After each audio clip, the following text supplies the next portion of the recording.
नमस्कार, आदाब, अभिनंदन, आभार, सत श्री अकाल। डीवी एक्ट या डोमेस्टिक वायलेंस एक्ट यानी घरेलू हिंसा से महिला संरक्षण अधिनियम 2005 यह कानून वैवाहिक व पारिवारिक एवं सामाजिक जीवन में महिलाओं को संरक्षण प्रदान करता है। इस कानून में सरकार, पुलिस और न्यायालय पर महत्वपूर्ण दायित्व दिए गए हैं। आज हम इस कानून पर न्यायिक पहलू पर परिचर्चा करते हैं।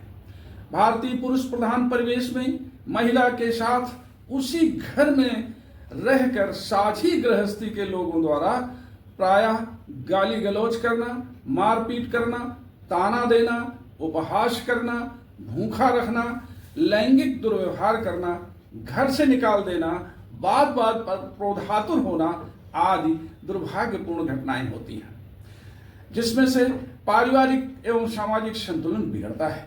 ऐसा करना मना है, यह अपराध की श्रेणी में आता है। ऐसा करने से जेल जाना पड़ सकता है।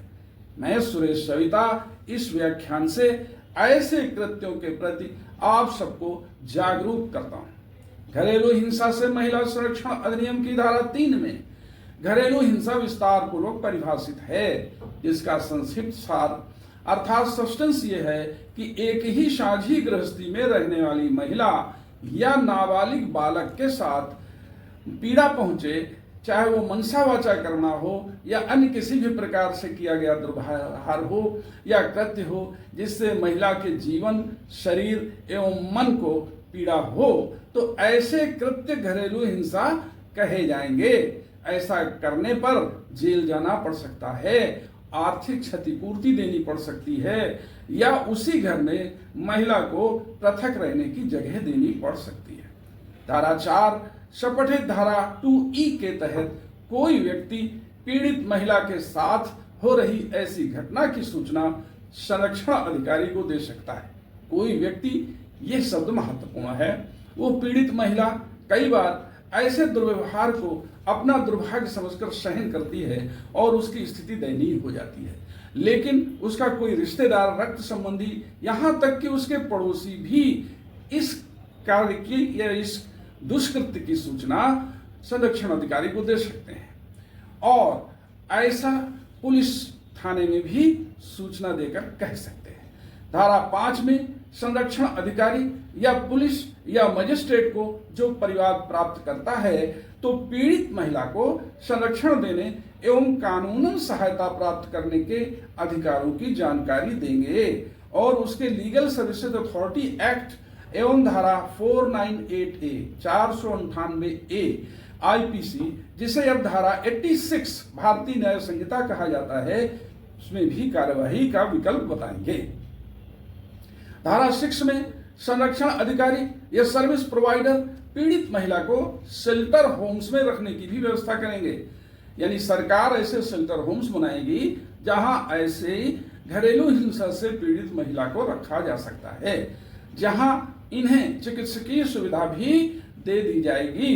डीवी एक्ट अर्थात डोमेस्टिक वायलेंस एक्ट की धारा 8 या धारा 8 में प्रोटेक्शन ऑफिसर्स की नियुक्ति राज्य सरकार द्वारा की जाएगी, जो मजिस्ट्रेट के सुपरविजन में पीड़ित महिला को विधिक सहायता दिलाने का काम करेंगे और चिकित्सकीय सुविधा भी उपलब्ध कराएंगे।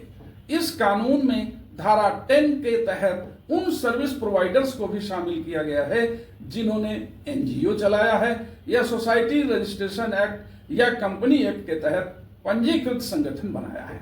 उन्हें भी पीड़ित महिला को विधिक हेल्प दिलाने का अधिकार दिया गया है।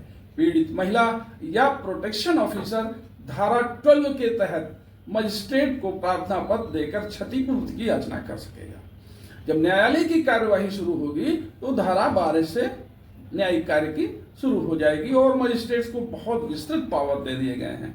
मजिस्ट्रेट ऐसे प्रार्थना पत्र पर तीव्रतर सुनवाई करके उसे 60 दिन के अंदर निस्तारित कर देंगे। धारा 17 में शेयर्ड हाउस में पीड़ित महिला को रखने के प्रावधान है, जिसे ऐसे शेयर्ड हाउस से निष्कासित नहीं किया जाएगा। यानी कि जिस घर में वो रह रही है, साझी गृहस्थी में ही एक पोर्शन उसे दे दिया जाएगा, लेकिन कोई उसको निकाल नहीं सकता, वो अलग रहने की अधिकारिणी हो जाएगी और उसका प्रोटेक्शन ऑफिसर प्रोटेक्शन देंगे, न्यायालय उसका ऑब्जर्वेशन देगी, उपयुक्त आदेश पारित करेगी, पुलिस की भी सहायता दिला सकती है अगर ऐसे अलग रहने में कोई डिस्टरबेंस क्रिएट होगा तब। धारा 19 में मजिस्ट्रेट को निषेधात्मक आदेश पारित करने का भी अधिकार दे दिया गया है। वो मना कर सकता है कि इनको यहाँ इस साझा हाउस से, शेयर्ड हाउस से अलग ना किया जाए, आपको आदेशित किया जाता है, आप इनको इस प्रकार से निष्कासित ना करें। धारा 20 में मजिस्ट्रेट द्वारा आर्थिक सहायता का आदेश पारित करने का अधिकार है। मॉनेटरी रिलीफ, कोई धन की जरूरत है, कोई ऐसी पीड़ित महिला है जिसको खाने के लिए अपने पैसे के अभाव में आर्थिक मदद उनको दिलाई जाएगी, वो भी मजिस्ट्रेट कोर्ट से आदेश हो सकता है। और यह आदेश जो होगा, जो मॉनेटरी रिलीफ डोमेस्टिक वायलेंस में पारित होगा, वो धारा 125 सीआरपीसी से भिन्न होगा। 125 सीआरपीसी जिसे अब धारा 144 भारतीय नागरिक सुरक्षा संहिता कहा जाता है, इसके आदेश से प्रभावित नहीं होंगे।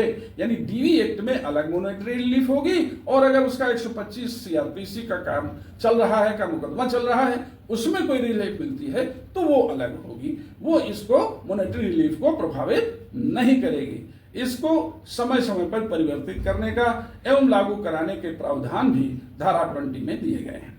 धारा 27 में उस प्रथम श्रेणी मजिस्ट्रेट को क्षेत्राधिकार दिया गया है जहां पीड़ित महिला अस्थायी रूप से या अस्थायी रूप से, परमानेंटली और टेम्पोरली, जहां भी वो निवास करती है, वहां के संबंधित मजिस्ट्रेट के सामने ऐसे अपने परिवार ला सकती है।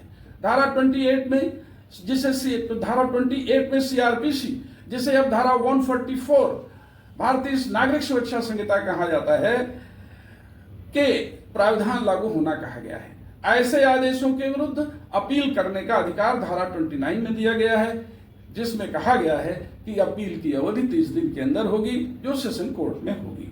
धारा 31 में इस अधिनियम के तहत पारित न्यायालयीय आदेशों का उल्लंघन अपराध कहा गया है। यहां सजा की व्यवस्था है सेक्शन 31 में। यदि कोई आदेश मजिस्ट्रेट का हुआ और उसका अनुपालन नहीं किया गया तो वो अपराध हो जाएगा, जिसके लिए 1 वर्ष तक का कारावास या 20,000 रुपए का जुर्माना, ऐसी सजा हो सकती है, या ये दोनों प्रकार की भी सजा हो सकती है।